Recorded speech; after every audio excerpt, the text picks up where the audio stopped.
So among the many hobbies that I have, one of my favorite things to do is to build stuff. I love to build Legos. I love to build models. These are things that I find them very enjoyable. It's soothing for me, and it's just something I really enjoy doing. And last year, I had the most fun putting together this LEGO Ultimate Collector Series Millennium Falcon. This thing is phenomenal in person. It's huge, and I just love it. And ever since I built it, I've been looking for something to add to it, something to give it a little bit more power, you know? At first, I thought that I was going to take and build the set. I wanted to build the Mos Eisley set, or maybe even the hangar from the Death Star was an option I had. And I was going to take and put that into like a coffee table. But space and time does take some time to put these things together, and then gathering all those Lego bricks is something else. So I found another option. In comes this. I want to share with you guys. I went to a site called Light My Bricks, and they have this kit that you can take and put and light up this Millennium Falcon and send it into hyperdrive. I can't wait to see what this thing is. All right, so when you order your package from Light My Bricks, this is what you're gonna get. It's a black envelope. It feels very good quality and everything. Like everything inside is gonna be nice and safe. It says Light My Bricks on the front there with a nice little image, lightmybricks.com. And then on the back says bring your Lego to life, and then you have this UR code that you can scan, and then that'll give it the instructions on how to put it together. So let's break it open and see what's inside. Very cool. In the box, you got a sticker, and then you have another package of stuff. We'll get into what that is.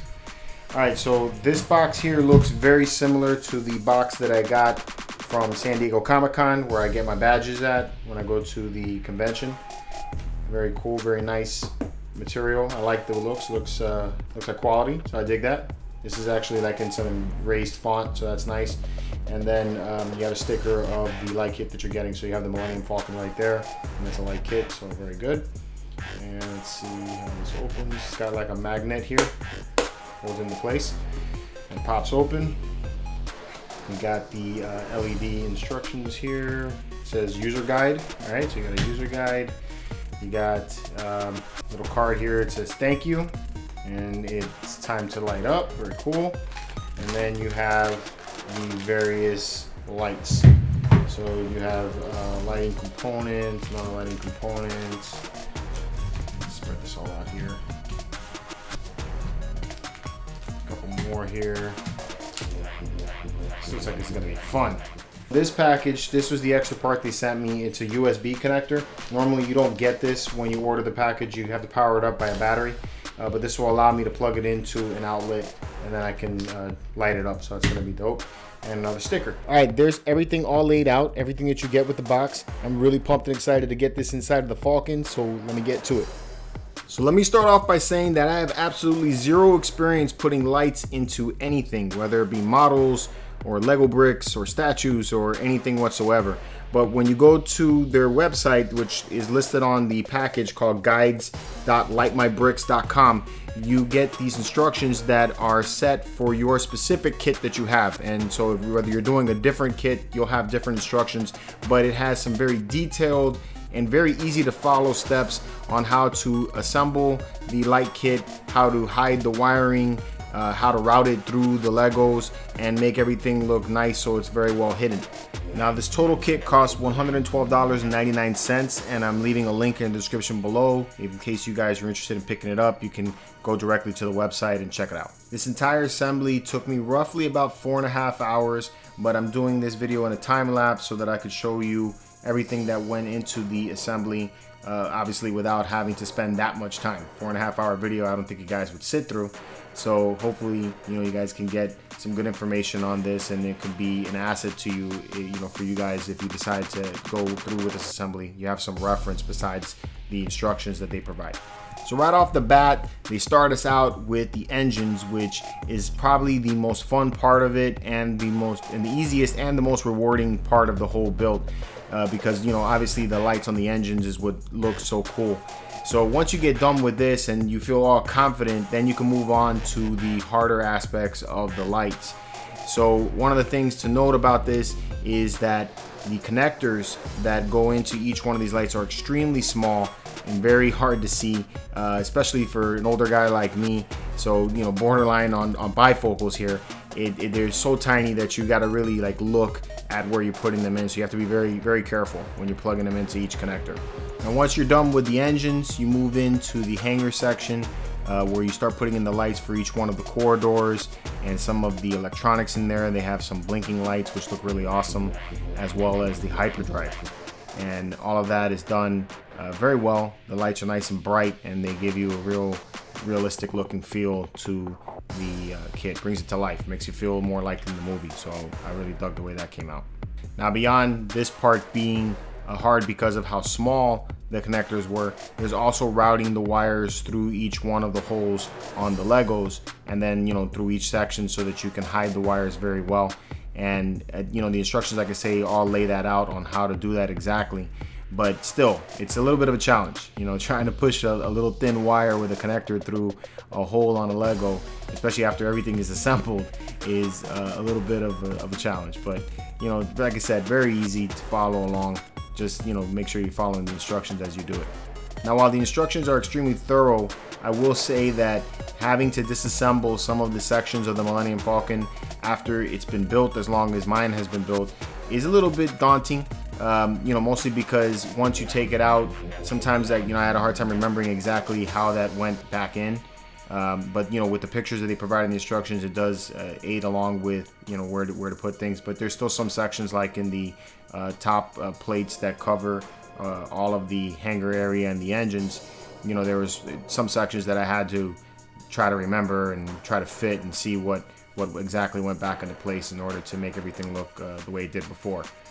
But, you know, other than that, I didn't really find anything else all that challenging.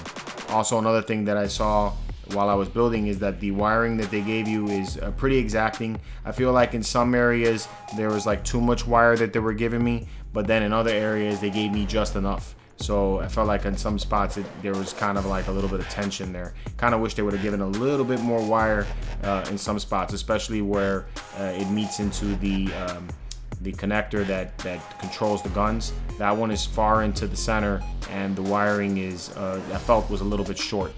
So it would have been nice to have just a little bit more length so that it can hide a little easier. Also, what I noticed too is that although the lights are white inside of the hangar and in the passenger hold areas, because of the yellowing that's around there, it gives you a nice warm light feel that I think looks really good. And I think that the hyperdrive light is awesome. I think that looks really cool. So one of the things you want to pay attention to when you're running the wires through the Legos is that in instructions they explain how to actually route the wiring. In some cases you want to actually go around the different circles on the Legos, and in other cases you kind of just want to cut right through it. Just never take and put the wire on top of each one of the actual circle blocks of the Legos, because if you take and push the brick down, then it's going to pinch. Now, this assembly wasn't all smooth sailing, unfortunately. One of the expansion boards, one of the smaller expansion boards, actually came to me failed, so I wasn't able to light up the lower guns. But I contacted customer support. They were super friendly, very easy to deal with. They asked me to check a couple of things on it, and ultimately they determined that it was bad, and they're shipping me out a new one right away. So I should be getting it in the next couple of days. So awesome customer service, really cool stuff. Another word of advice that I could give you, and you can probably see as I'm going through this video, is that you want to test the lights after each time you plug it into one of your expansion boards. Never take and just trust that it's going to work. As I stated earlier, one of my expansion boards did come in bad, and you don't want to take and run everything and then find out after you've done that now you have a faulty expansion board or a faulty wire or light that's just not working. So definitely check after each time you put one. Just, you know, flip the switch on the battery pack and you can test it real quickly. So altogether, this light kit will give you lights for the engines, the cargo hold area, the passenger hold area, the cockpit, the two front headlights, and then also the top and lower guns.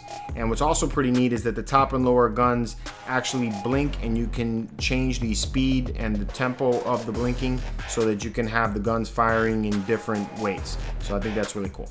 Also, another thing that I saw on their site is they actually have a kit that will provide sound effects, so you can actually put your own sound effects onto this, and then they have a controller along with it, so you can control your lights from a remote control and your sounds. So I think that's really cool too. I think I'm going to pick that up next for it. Now, while the assembly instructions provide excellent information on how to route the wires and hide the wiring so that you don't see it, there's still some spots where you can see a little bit of the wiring peeking out. For example, like in the front end of the Falcon where it leads to the headlights, you can see the wiring just a little bit. But you know, it's not that bad. I can actually hide it, I think, a little bit better if I used like a small screwdriver just to tuck it into some of the holes a little bit neater. But honestly, when you have the lights on, and even when you're looking at it from normal viewing distance, you really can't see the wiring unless you get up right up on it and really look. There goes my little Han, Chewie, C-3PO, and Princess Leia. One of the things I love about this collector's edition of the Millennium Falcon is that you can have it set up to be either the new trilogy or the old trilogy, and I'm a fan of the old trilogy, so I have this set up to be more Empire Strikes Back like, so that's my thing, and I love it. So something to note is that in the instructions they show that there are these little caps that they give you from time to time, like in the blinking areas in the hangar, and then also in the cockpit area there's like a light that goes in and then a cap that goes directly over the light. And so if you look in the instructions, it looks like it's pinching in the wire and closes very tightly. That I found wasn't the case. When the light's in there and you try to put the cap over it, you end up with a small little gap down at the bottom, and it's not a big deal. It's not going to pop back off. It just looks different than it did in the picture. The cockpit does have a little bit of a bluing effect to it. Now, I noticed in some of the pictures that the blue is a lot more, and I think that's because the lights are brought up a little bit higher. I managed to bring them down further into the lower section of the cockpit so that the blue isn't as powerful as I've seen in some of the pictures. Now, the gun lights also come with these little red caps that you can put over the lights if you wanted to. I felt like that made it look more like a toy, so I really wasn't feeling that so much. So I decided just to tuck the lights in a little bit more on the guns, and it creates a blinking light from within each cannon, and I think that looks a little more realistic.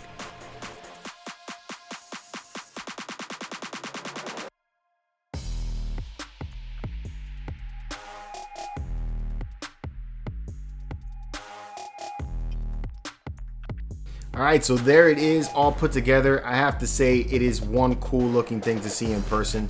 I think that the lights shine very nicely. They're very bright.